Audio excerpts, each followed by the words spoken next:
Hello and welcome to the Beyond Business as usual interview series. My name is Philippe.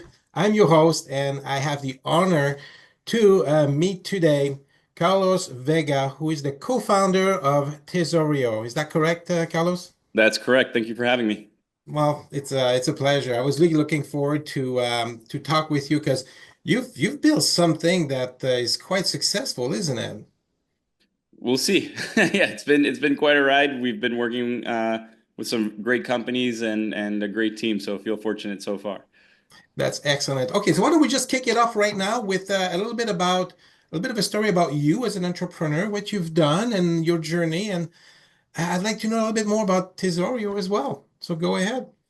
Excellent. Yeah, so Tesorio, basically what we do is we automate the financial operations for companies. It starts with the point of view, obviously, that cash flow is the lifeblood of every business. Cash flow has tended to be pretty unpredictable for companies, and the interesting thing when we dug a little bit deeper is that the only part of cash flow you don't control is when you get paid, right? Everything else, every dollar going out the door, it's your choice. You mail the check, you hit the send button on, a wire, whatever. But when you get paid by your customers is someone else's decision.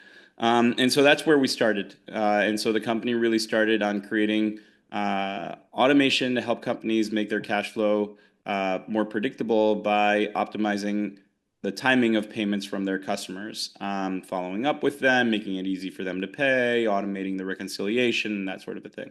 And since then, we've expanded, right, into helping companies automate more parts of their cash flow and their cash flow forecasting. And so it's been an exciting journey for sure. You were just asking me, I started working on this about 10 years ago with my co-founder. And since then, we've been very fortunate to work with great companies, great investors, and a great team.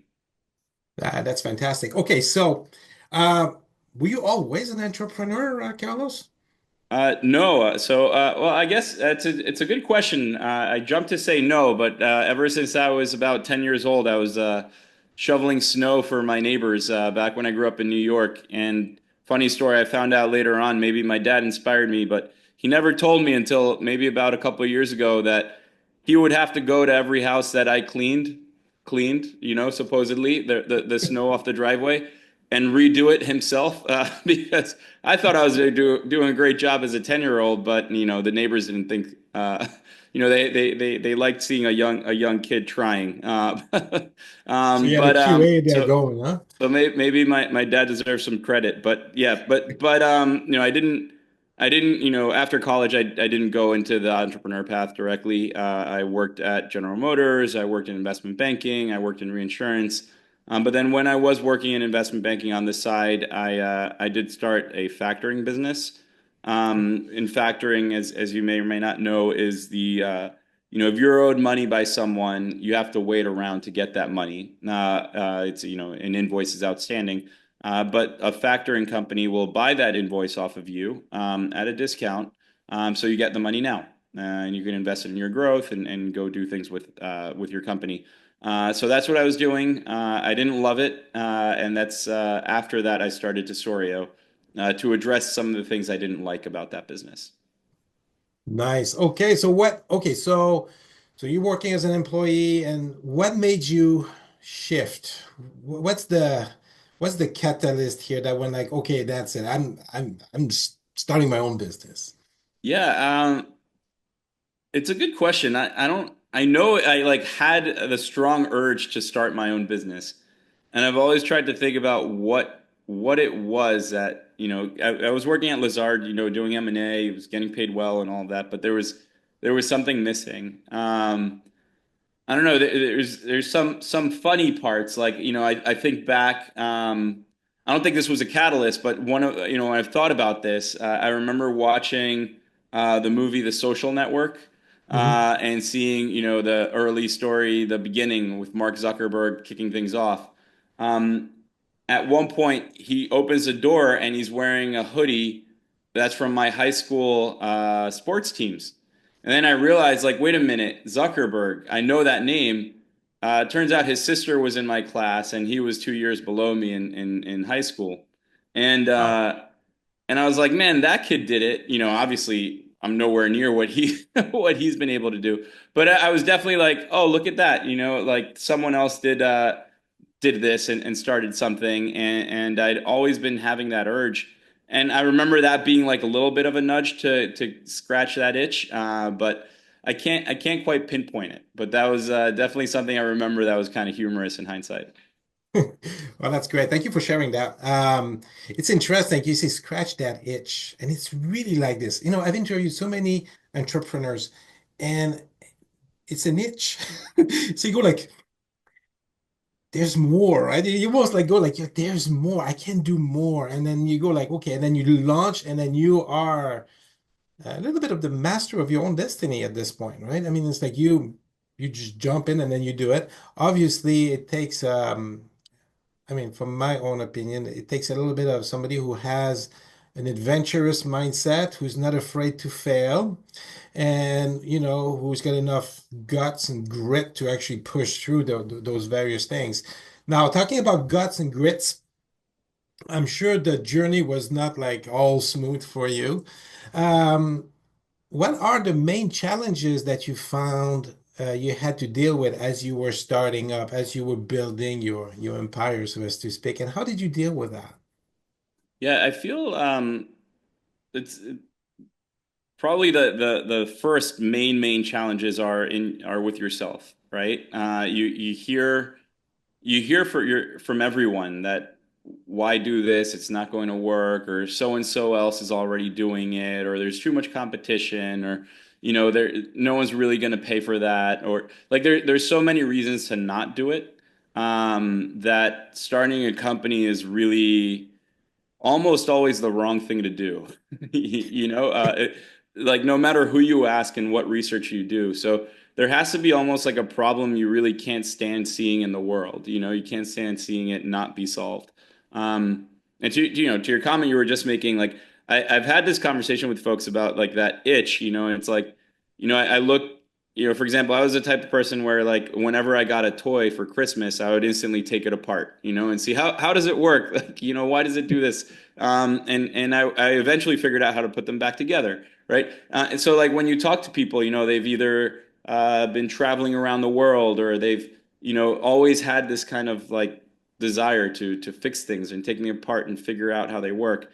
And I think that's like a big driver then in getting over those challenges in the early days, right? Because you're going to face, some of the other big ones. And one of the first ones is like, if you're doing B2B, how do you get customers? Right. You've got nothing. It's just maybe a PowerPoint or a design, or maybe you're an engineer, so you built a small MVP. Like, how do you get that first customer, then the first 10 customers, and then how do you get them to pay you, of course, and all of like, there's so many hurdles, and that's what I would say is like you're never done. You never really accomplish the goal because the bar just keeps getting higher. And surprises will always happen. And so if you don't have that initial just like drive,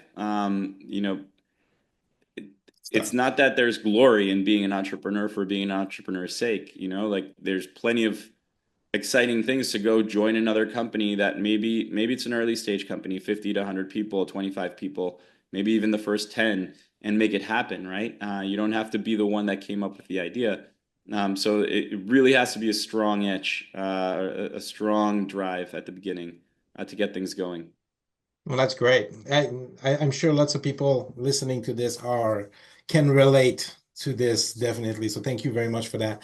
Um, now, obviously, you in the Tesorio is a platform that business owners will use and companies will use. Now, you said you started this about 10 years ago. You look back 10 years and then you look at where we're at now with AI and all of this. I mean, AI didn't exist 10 years ago, didn't it?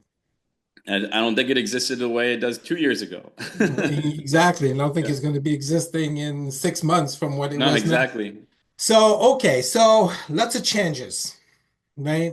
There's a few aspects with growth that um, some people say like issues, but it's not issues. I like to see more like challenges that go along with growth. And you got a very fast developing field right now with AI and all of this. How do you yourself stay on top of it? And how do you get your team to stay on top of it? So you always are at the cutting edge of that development.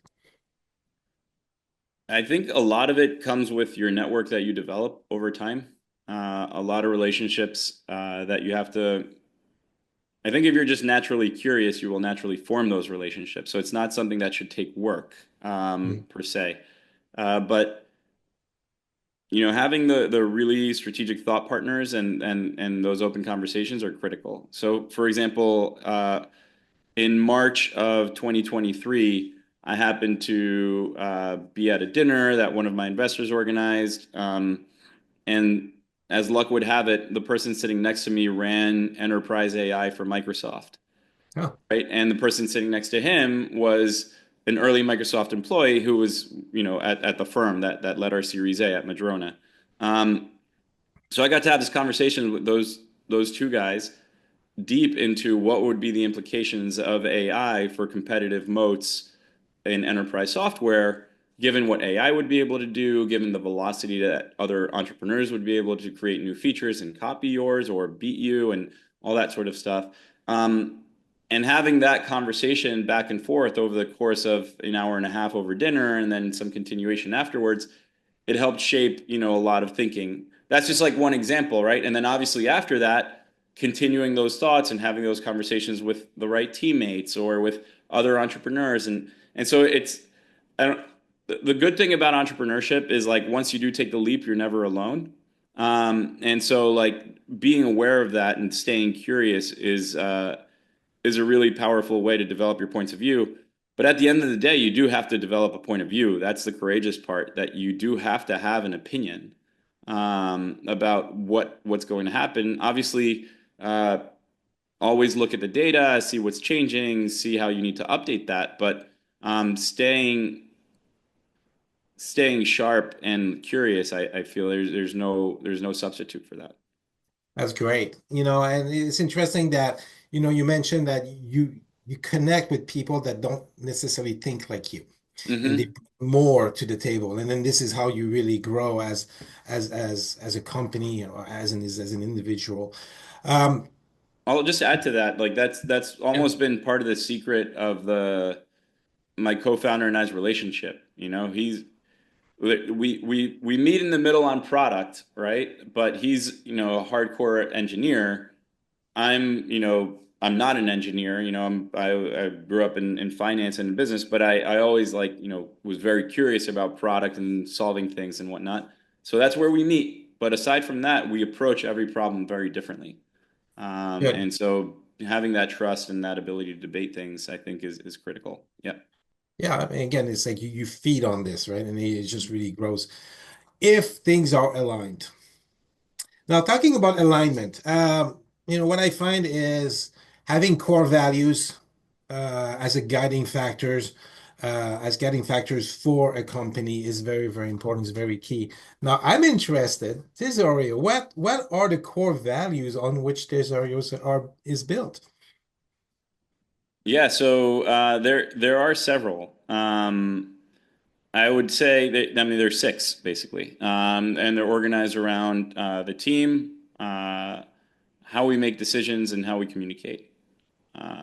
And we don't have to go through all of them, so I'll pick and choose. But Oh yeah, you don't have to. we're a remote company, and one of the things I always thought was critical is like how do we stay motivated and collaborative. And there's a an expression from a book written by Bill Walsh, who was an NFL coach, and he said he called the expression connection and extension, right? And it's basically that's one of our values, and he pulled it from the military, he pulled it from other areas, which is basically like in to paraphrase, like the definition is that like when you come to realize that you expect great things of yourself, you expect great sacrifice and great things of your peers, and they in turn expect those out of you and out of themselves, right? And so it's just this reciprocal concept. Like once you understand that, it's a, it's like let's remember that we're in this together, and we need to drive together. Another one, this one I learned from Adam Grant. I asked him, I was his TA in business school, and I remember asking him, was like, hey, look, in business, I noticed that a lot of times when people communicate, especially in writing, we're as humans like prone to like misinterpret, and take things the wrong way or take something personally or all this sort of stuff. How do you get around that, especially in a company that is remote or relies on written communication, all this sort of stuff?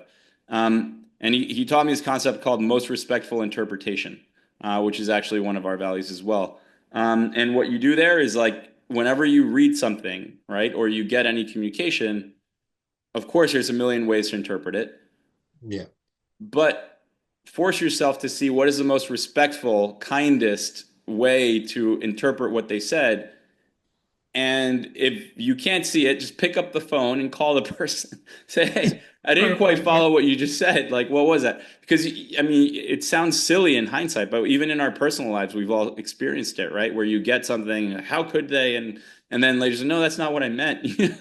And so those are things that we're like very focused on. Other areas are more about like how do you figure things out? How do you work? Like we have one called like Humble Artisans, which is basically, work in a way that makes you really proud of what you do, the way an artisan is, but don't forget to teach, right? Like artisanship is all about, apprenticeship and teaching the next Yeah. person, and that keeps you humble. Because in order to really teach something, you have to actually know it very well. And so there's that, pride in the craftsmanship and your craft, but also the humility to teach the next person, which in turn forces you to get even better at what you do. So there's three more, but I'm sure you've got other questions. But Oh, so this yeah. is great. It's really, really good. Now, how does this, it's a bit of an obvious question, but I'm going to ask it anyways. How does those core values and those various things that we just talked about, how does this gets integrated in your hiring process, in your personnel selection process, so when you promote staff within your organization, how is that being implemented? Yeah, so it's something basically the way to implement it is to regularly talk about them. But the core thing is like how did you come up with your values? Makes these more natural. So I don't know if you're familiar with a guy named Edgar Schein, but he talks about like the values and pyramid and culture, right?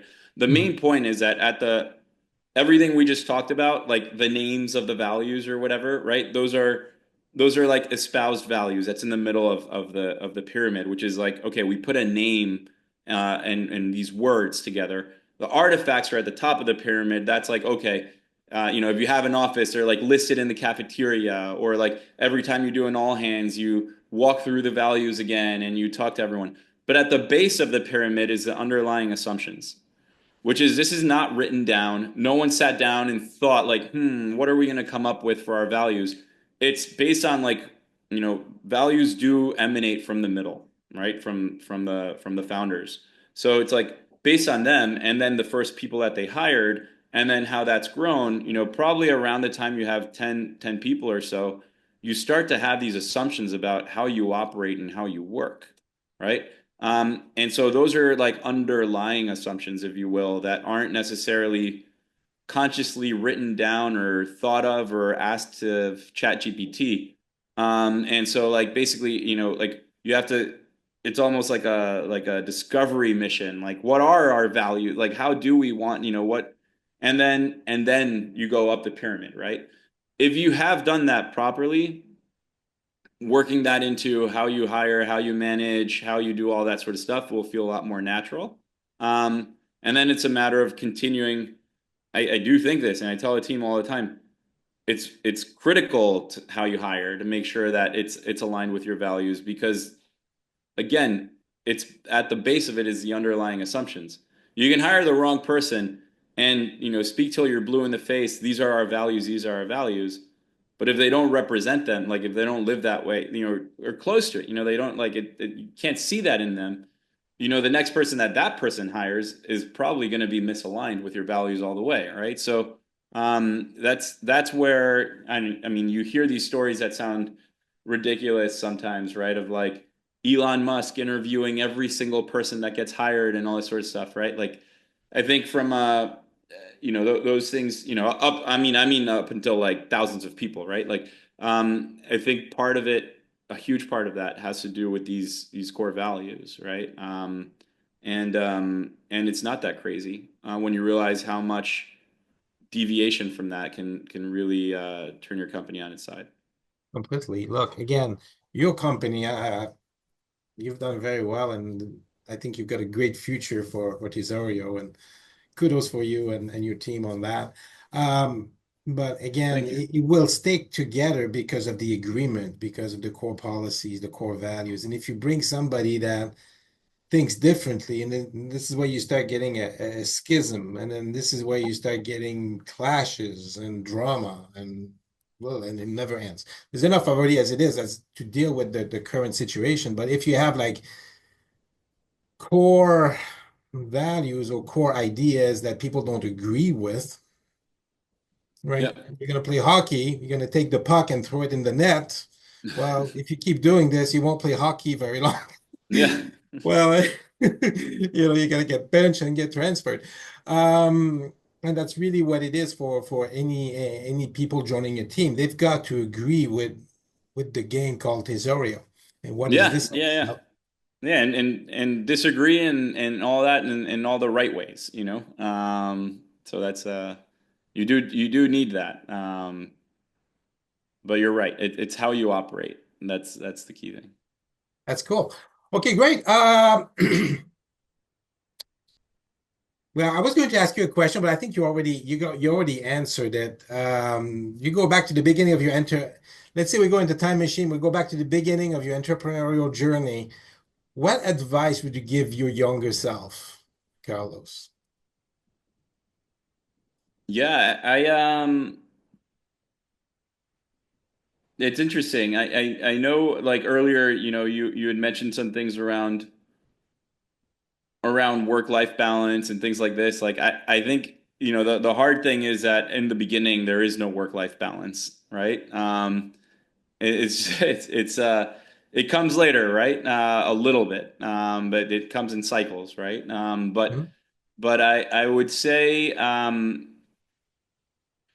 that doesn't mean that you should not make time anyway for other things, right? I started a company when I had my daughter was less than a year old. My son was less than 3 years old, and third son was born later. But I feel like making time. Like, so here, I'm struggling with this one because it's a good question. Like, not struggling with it, I'm trying to put it in the right words. What I would say is that, like, you're never really done, and it's an illusion to think you're going to finish something because there is no finish line. And so For sure. sprinting too hard to the point where you're sacrificing too many other things is not worth it. Like, you're never going to have work-life balance, but you still have to force yourself to make time for those other things, right? Like, and in the early days, I think I messed that up, like, definitely. If only, like, let me pull an all-nighter, like, because I was used to that from banking, like, let me pull an all-nighter and get this done. It's not worth it, like, let me go on this trip last minute for like 3 4 days, because, oh, if only I get this one thing, then all these other things are going to get figured out. Like, it's never the case. Like, you accomplish that, and then there's going to be a next goal and a next goal and a next goal and a next goal, and that's just a status quo. Like, you're never finished. And so for that, I would say, like, obviously, like, there is no illusion of work-life balance. That's just, again, I don't want to make any promises to any entrepreneur or aspiring entrepreneur that you're going to have it. But you do definitely need to make time for those other things, because that feeling of, if only I do this, that never goes away. And it actually never never gets the job done. Like, there's always going to be more. So it's very interesting view that you have on this, and I like it. I like it. What are we doing this for, right? You start a business. What are you doing this for, right? Okay. Well, again, you got to pace yourself and you got to take the time to enjoy your life. I mean, obviously, you got a passion for what you're doing. If you started it, you see, as you said earlier, right? You see there's a need and you see there's a problem and you're not okay with this and you want to help people solve this problem. And this is why you brought, in your case, Tesorio, Right. into being to solve that problem. But again, what about the kids and the wife and the family and all that stuff? And how does that fit in? And you got to pace yourself because you're right. The job's never done. I mean, again, you got the company where you're at now, but you got plans for the future, I'm sure. And then they say, well, how big is that going to go? And how much am I going to grow this thing called Tesorio? Well, again, this is more work for you and your team to get done, right? It's good. I Right. like it. It's Yeah, wise it's a tricky words. thing. It's a tricky thing because, like just to relate it, because you're spot on, the issue is that what makes it, we're talking at the beginning about like that itch and having a strong drive and all of that sort of thing. And it reminds me of like, advice I give my siblings or, folks like, that interview question, what's your greatest strength and your greatest weakness? The trick is that it's the same thing. It's just that's the trick answer, right? And so like that drive that makes you go be a founder is also the thing that can sink you, right? And Yeah, just like, there's that finish line, you will charge like you will run through a wall to get there. Like that's what drives you to be a founder. At the same time, that's also the thing that can sink you. And so just having that awareness, I think is really critical. that's awesome. Yeah. Thank you for that. This is great. One last question. Yeah. What's the future looking like for Tesorio? What's the big plans? Without getting into confidential stuff, obviously, but 1 year from now, 3 years from now, what's your vision?